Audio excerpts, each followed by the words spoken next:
everybody, welcome along. Hope you're all doing well.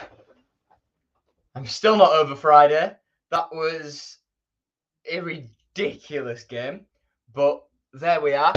And hey, another point.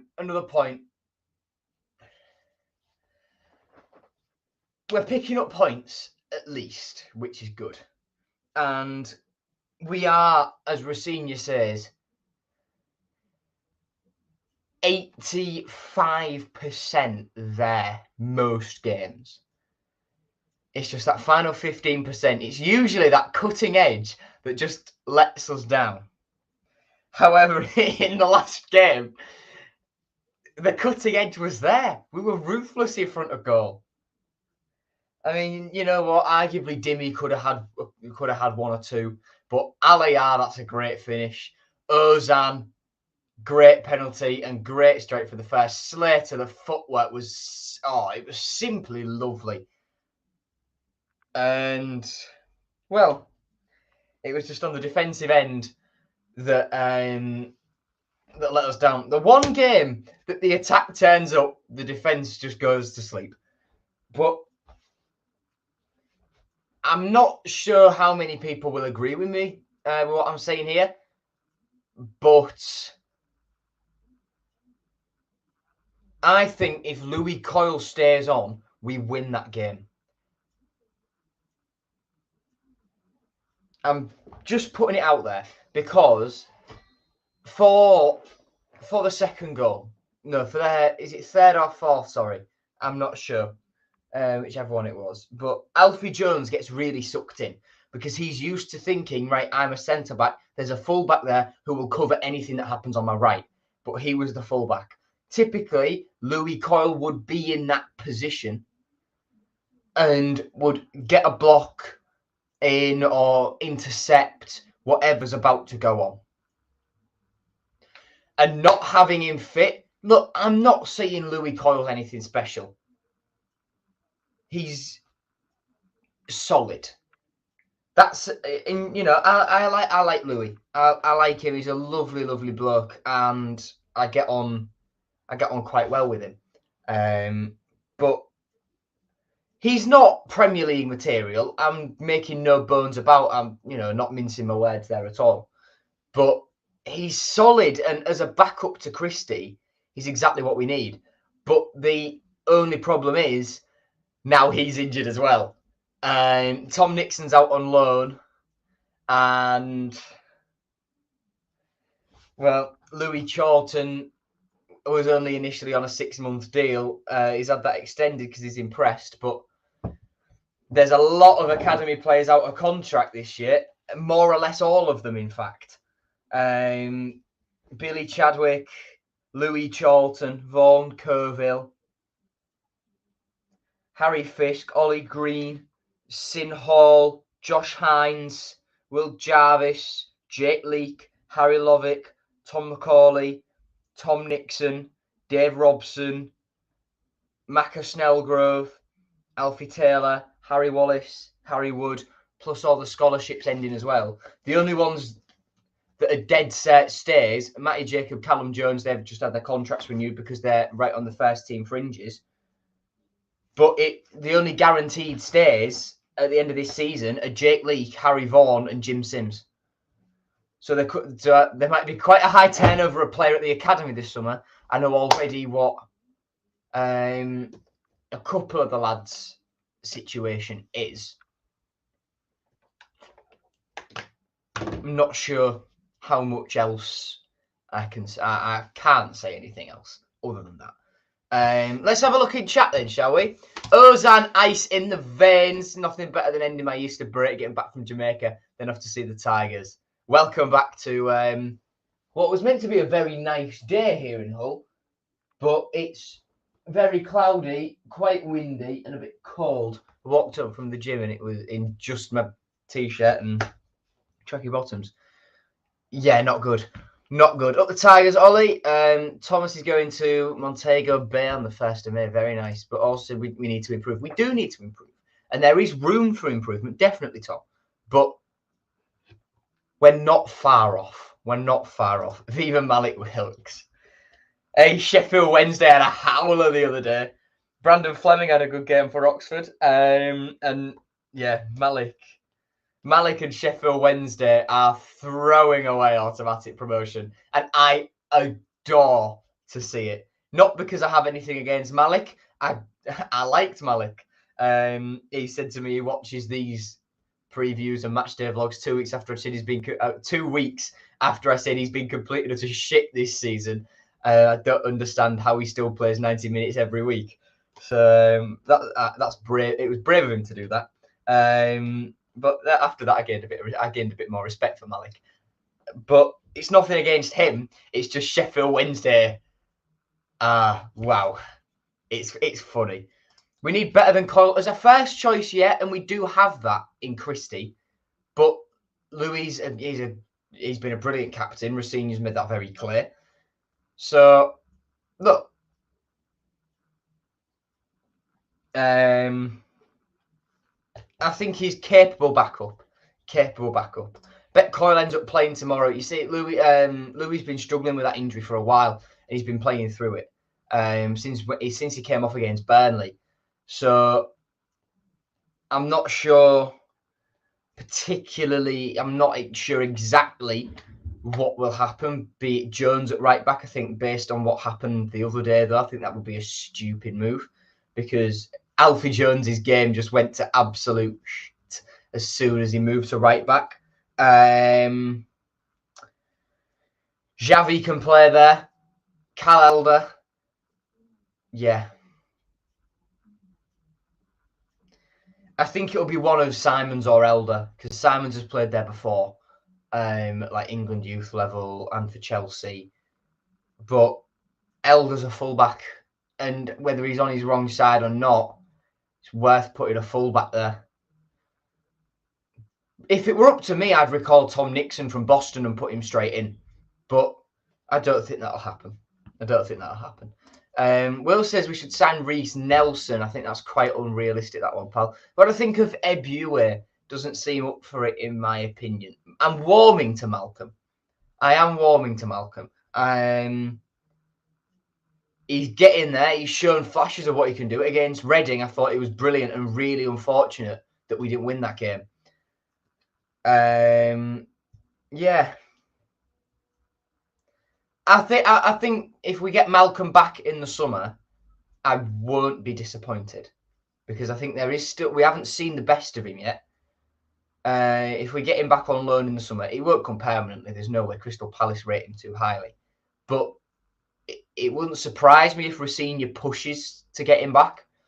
A lot of that will depend as well on whether Crystal Palace stay in the Premier League, which I think they will do under Roy Hodgson. So we'll see. We'll see on that one. We'll see. Speaking of Louis Coyle earlier, Oscar Estupinian ankle and Louis Coyle rib will be assessed ahead of the visit of Millwall. Aaron Connolly toe could return, but it's unlikely to feature until Saturday's trip to Blackburn, as he will have had a single training session today, in fact, prior to this game. And then it's just Cyrus Christie and Vaughan Colville, both knee, Benjamin Tete, hamstring, and Nathan Baxter, ankle and registered, who remain unavailable. Yeah. So there's the team news. Do I think Coyle and Oscar will be risked? No. Will Connolly be risked? Rosenior's pretty much already said no to that. So I don't think they'll be risked, purely because Rosenior will want them fit, one, for pre-season, and two, to finish the final 5 games off. Rosenior's made no secret of the fact he wants a fully fit squad for pre-season and that he wants a lot of his business done early in pre-season so that any players that come in can get to grips with the system and be integrated into the group straight away. There's a pre-season trip to Turkey going on in early July. I think the plan usually is the second to last week of June. They'll go in. So they went last year, they went back on Monday, the 20th of August. I had a chemistry exam in the morning. Not of August, of June. So went back on Monday, the 20th of June. I think this year they'll go back on Monday, the 19th of June.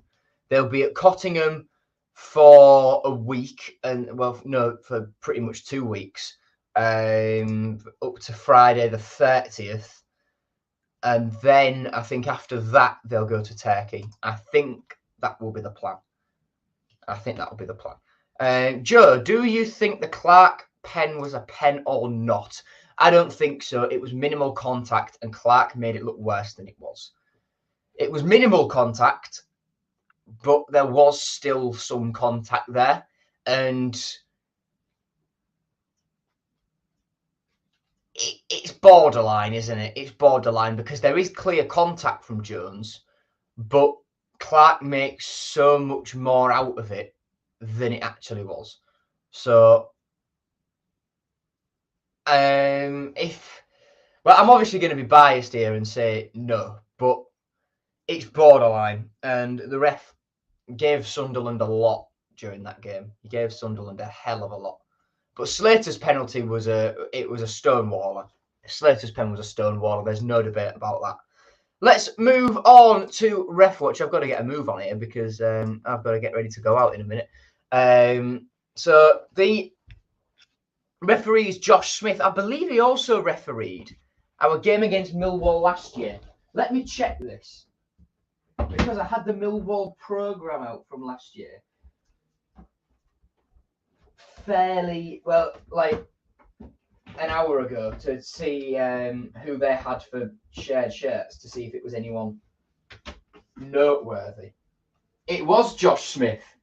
The two linos aren't the same. Oh no, one of the linos is the same. So Josh Smith and Matthew Jones refereed our home game against Millwall last season, back in November, December time, I think it was. So, yeah, that's unexpected. So Josh Smith and Matthew Jones refereed the Millwall home game last year. Josh Smith will be the referee tomorrow, and Matthew Jones will also be one of the linesmen.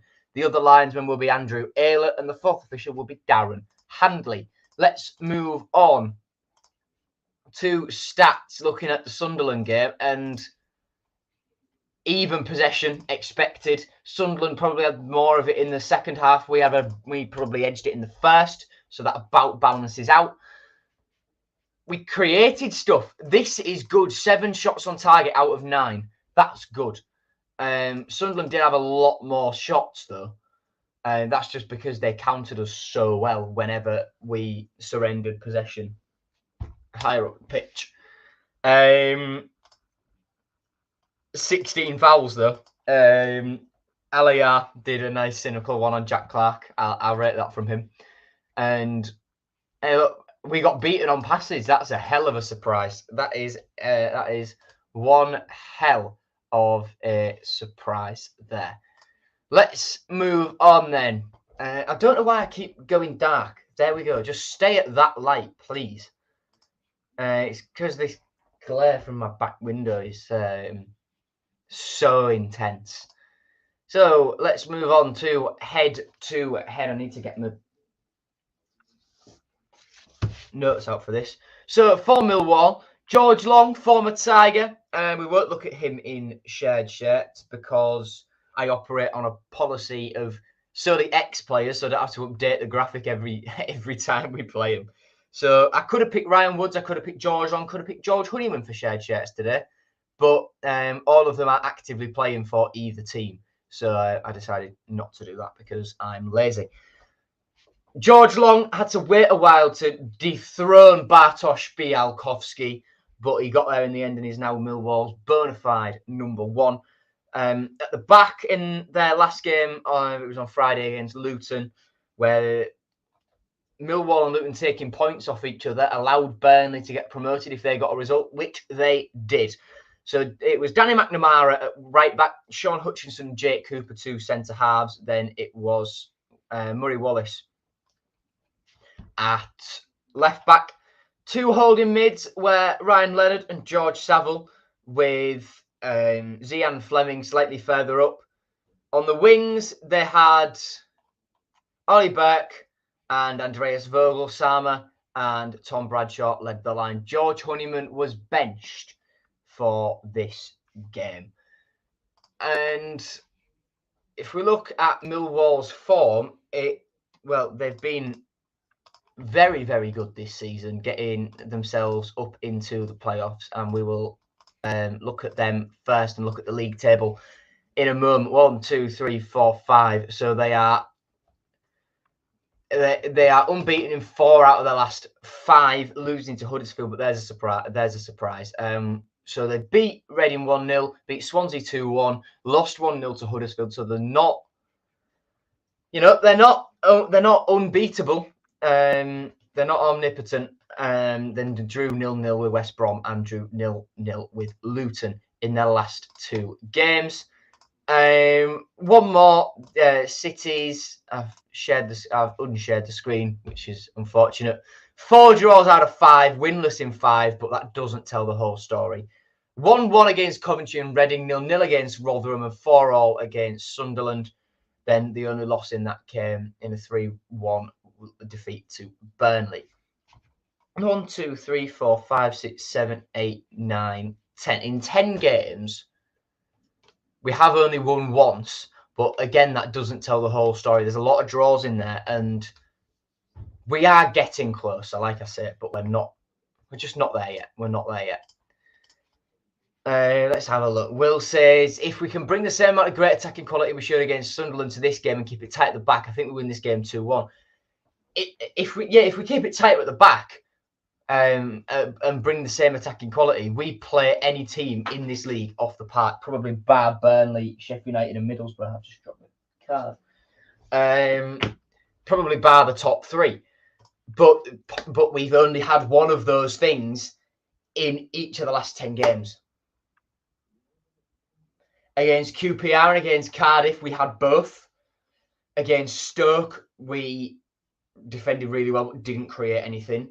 Against Norwich, look, we had neither. And then all the rest of the games. West Brom, we did well on both ends. But we could have had a few more. So we are getting there slowly but surely. We are getting there. And that's the phrase of the day for this preview, isn't it? We are getting there slowly. League table, and it's a shame really that we're down in 17th. Burnley promoted already, only team in Championship history to be promoted with 7 games to go. Sheffield United will wrap that up, I'm sure, in the next couple of weeks. There's a lot more games in April for them to get that wrapped up in. Luton have dethroned Middlesbrough. 2 defeats on the bounce haven't done Middlesbrough much good. Millwall sitting there in 5th, but it's so tight. Down 62 points in 5th, down to 13th on 52 points. I'd say realistically looking, Watford is the cut-off. I don't think Bristol City will be able to bridge the gap. So I think Watford is the cut-off for playoffs at the minute. Any of these teams could do it. And then looking down, Reading, their points deductions put them right in the thick of it. Wigan's points deduction, look, if they didn't have 3 points docked off, they'd only move up 1 place. Blackpool, though, moving Mick McCarthy on. That was a stupid appointment. It was a really stupid appointment, and it was only ever going to go one way. There has been a resurgence from Huddersfield under Neil Warnock after it took a couple of weeks to get going, but they're back there now. And then QPR. Well, where to start with QPR, eh? To be honest, I could see Reading, even with their points deduction, leapfrogging QPR and QPR joining Blackpool and Wigan down. But if Blackpool hit the ground running under whoever they've got in charge, after leaving McCarthy, and both could go down. Who knows? But Huddersfield are starting to pull themselves out of it. Around the grounds, I've not loaded it up. Give me a sec. I always forget something, and it's always around the grounds. Let's have a look. Championship fixtures. Here we go. Here we go, ladies and gentlemen. This is the good stuff. So, the games on Championship Matchday 41. The early kickoff is Huddersfield versus Blackburn. All of the 3 o'clock kickoffs are as follows: Wigan versus Swansea, West Brom versus QPR, Preston versus Reading, Norwich versus Rotherham, Luton versus Blackpool, Hull City versus Millwall, Birmingham City versus Stoke City, Coventry City versus Watford, and Cardiff versus Sunderland. 5:30 is Bristol City versus Middlesbrough, and the 8 o'clock is the top 2 dueling out: Burnley versus Sheffield United. And if Burnley win and Luton, Borough, etc. get a result, then that could narrow that gap to Sheffield United once again. On to memorable match. We are looking back at our home game against Millwall last season, where George Honeyman gave us the lead in the 29th minute. Tom Bradshaw levelled it just before half-time, and then a goal from Ryan Longman just short of the hour mark, 7 minutes short of the hour mark, gave us the win. At the MKM Stadium, our team that day was Nathan Baxter in goal. Back 3 was Deshaun Bernard, Sean McLaughlin, and Jacob Greaves. On the wing, well, the wing backs or wingers were Ryan Longman and King Lewis Potter, with a midfield 3 of Smallwood, Honeyman, and Doherty. And Malik Wilson, Josh McGuinness led the line together. The bench was Matt Ingram, Callum Elder, Tom Eaves, Andy Cannon, George Monker, Randell Williams, and Tom Huddleston, with Grant McCann in charge. And moving on to last time out, it was Liam Rossinia's first game in charge. 0-0 draw at the Den, where Oscar Estupinian got sent off for an unintentional thing on, well, assault of Charlie Cresswell. But it was a red card, let's be honest. So Millwall's team that day included George Long there. George Honeyman played. But our team that day was Nathan Baxter in goal, a back 4 of Cyrus Christie, Tobias Figueiredo, Alfie Jones, and Jacob Greaves. The captain, midfield makeup in some way of Woods, Seri, Slater, Pelkas, and Longman, with Oscar leading the line but getting sent off. The bench was Matt Ingram, the goalkeeper, Louis Coyle, Ozan Tufan, Greg Doherty, Durkan Sinek, Sean McLaughlin, and Tyler Smith. Liam Rossinia, like I say, his first game in charge that day. And then the record, well, it's very mixed. Last 5, won 1, drawn 2, lost 2. But it's very, very mixed. It's very, very mixed. If we're looking at the top, 25 we've won, 24 they've won, 20 draws. Over the course of history, it has been very, very even between these two sides. And it wouldn't surprise me if something similar were to happen again tomorrow. Shared shirts, then I've gone for, it's not popping up for me to share. There it is. I've gone for Gary Alexander, a man who some of you might not ever have heard of, but he was a striker. He was with us from 2001 through to 2003 when he left to join Leyton Orient. 78 appearances in black and amber, 30 goals. And for Millwall, after a stint at Leyton Orient, he joined them, left them in 2010. So he had, 708, 809, 910, start of 10-11. So we had 3 and a small bit seasons at Millwall, 104 appearances, 25 goals for them. On to my predicted team now then, in some form of 4-3-3 for Rossinia. In goal, Darlow. Right back, I think it will be Callum Elder, because I think Elder will be played out there because it's better to have a fullback, even if he's on his weak side at fullback. Centre backs will be Jones and McLaughlin. Left back, Jacob Greaves, the captain. Holding midfield, Seri. Central midfield, Traore and Slater. On the right, I reckon Malcolm will come in for Dimmy. On the left, Alayar. And then up top, Ozan Tufan. The bench, Matt Ingram, Greg Doherty, Harry Vaughan, Ryan Longman, Demetrius Pelkas, Matty Jacob, and Xavier Simons. I've put Matty in there because defensive option, can do centre half or at left back if need be. And you know what we're like for injuries this season. So that's me thinking. On to my predicted score. 1-1. I think this has got another draw written all over it. Yeah. I think we will be a little bit frailer defensively without a right back at right back. I will be honest.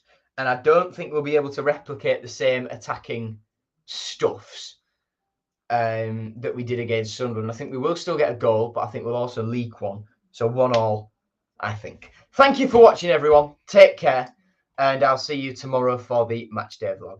Have a good day, everyone. See you later, and goodbye.